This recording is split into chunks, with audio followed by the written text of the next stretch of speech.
Et donc bonjour à toutes et à tous les gens, c'est Saburo et on se retrouve pour une nouvelle vidéo, donc ma première vidéo sur cette chaîne. Alors c'est pas ma première vidéo exactement, c'est-à-dire que c'est ma première vidéo sur ce concept. Et avant je mettais des musiques que j'aimais bien, que je trouvais sympa par-ci par-là. Mais donc là maintenant j'ai décidé de vous présenter des mangas, des animés ou alors des tops, machin, plein de trucs, mais toujours en rapport avec les mangas tout simplement. Donc on va pas déblatérer trop longtemps, vous verrez bien ce que c'est. De toute façon je pense que vous en avez déjà vu des présentations de mangas et d'animés, il n'y a pas besoin de vous faire un résumé. Bref, du coup on va commencer avec le premier animé qui est tout simplement Seven Deadly Sins ou alors Nanatsu no Taizai pour nos amis les japonais. Et donc pour ce premier tome, ce premier tome de cette présentation de manga et d'animé, pardon. On s'attaque à un shonen qui a été écrit et dessiné par Nakaba Suzuki. Donc il a été prépublié en 2012 dans le Weekly Shonen Magazine.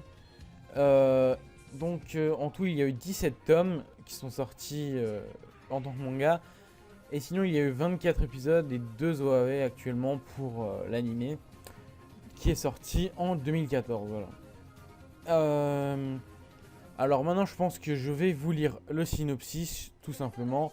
Alors je vais vous le lire parce que tout simplement voilà, je connais l'histoire, je la connais, mais je connais pas par cœur, je ne saurais pas vous dire comme ça. Et je trouve ça plus simple de vous lire le synopsis pour que vous compreniez mieux. Dans le royaume de Lyonès, les chevaliers sacrés, des soldats au pouvoir terrifiant au service de la couronne, viennent de trahir et renverser le roi.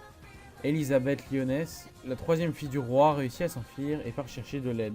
Son seul espoir est la compagnie des Seven Deadly Sins, un groupe de 7 anciens chevaliers sacrés surpuissants, recherchés depuis 10 ans pour un crime qu'ils n'ont pas commis, l'assassinat du général en chef des chevaliers sacrés.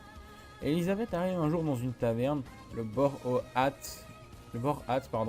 et rencontre le tenancier, un jeune garçon nommé Meliodas, et Hank, son cochon loquace.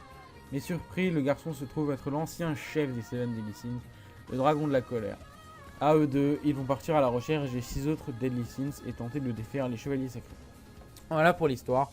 Alors oui, c'est-à-dire que quand Elisabeth elle arrive à la taverne, elle rencontre Meliodas machin. Et du coup, comme il y a eu des problèmes avec les chevaliers sacrés, parce que les chevaliers sacrés ont trafiqué en gros, ils ont fait une histoire pas très cool. Ils ont décidé de s'allier pour essayer de renverser le royaume. Voilà, tout simplement. Donc les personnages principaux, Meliodas, comme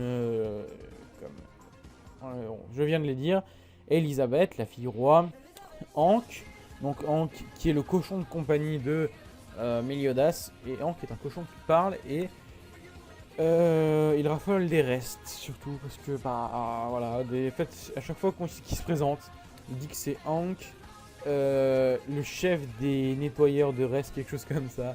Donc c'est plutôt non, le chef de la brigade des épluchures, enfin bref, quelque chose comme ça. Après dans les Seven Deadly Sins, ils vont en rencontrer plein. Je vais pas vous spoiler, je vous dirai pas s'ils les rencontrent tous, etc. Machin. Vous verrez. Et dans le Chevalier Sacré, ils vont principalement, au début en tout cas, affronter Giltender, qui est l'un des plus puissants chevaliers sacrés.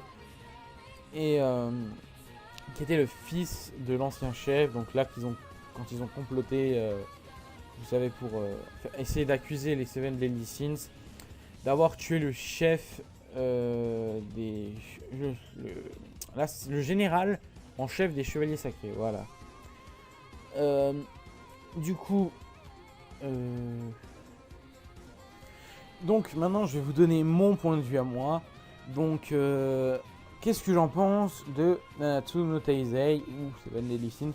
Moi personnellement je trouve que Nanatsu no Taizai ça pète plus que Seven Deadly Sins.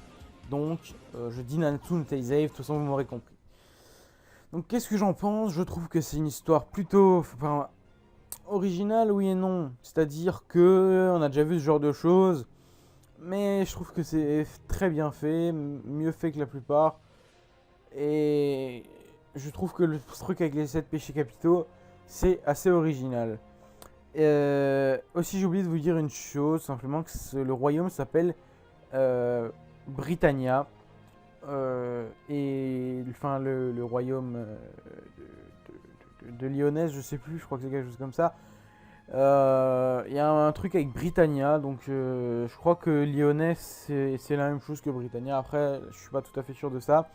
Parce que bah, j'en ai entendu parler dans l'animé, mais là j'en entends pas, enfin j'arrive pas à retrouver le truc. Donc voilà. Alors oui, je disais mon point de vue tout simplement. Je trouve que les graphismes par exemple de l'animé sont très très bien. Ils sont très simples, mais ils sont vraiment très très bien faits.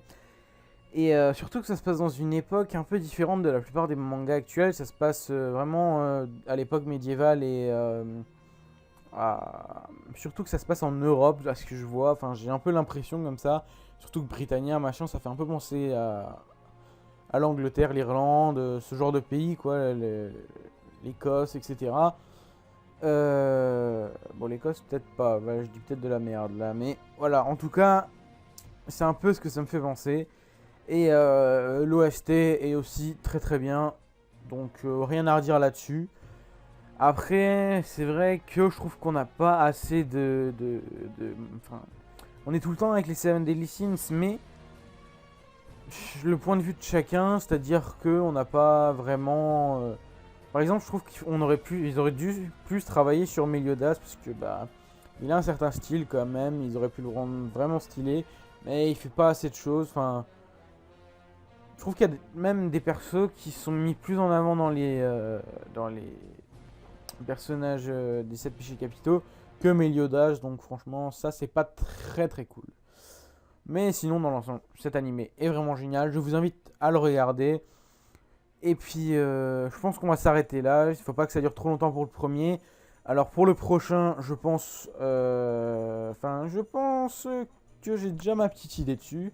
Mais je ne vous en dis pas plus, tout simplement parce que ça vous gâcherait la surprise. Donc voilà, n'hésitez pas à liker, à partager la vidéo et à vous abonner à la chaîne pour savoir toutes les nouvelles vidéos. Donc il faut savoir qu'il y aura un rythme d'environ une vidéo par semaine ou toutes les 2 semaines, vraiment si la vidéo est longue. C'est à dire que celle là par exemple ne sera pas très longue, mais d'autres pourront l'être. Bref, ben moi je vous dis tous à la prochaine, allez bye.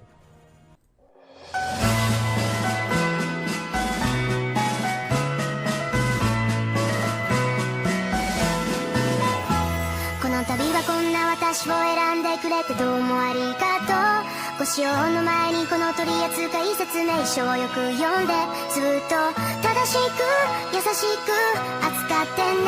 一点物につき返品交換は受け付けません。ご了承ください。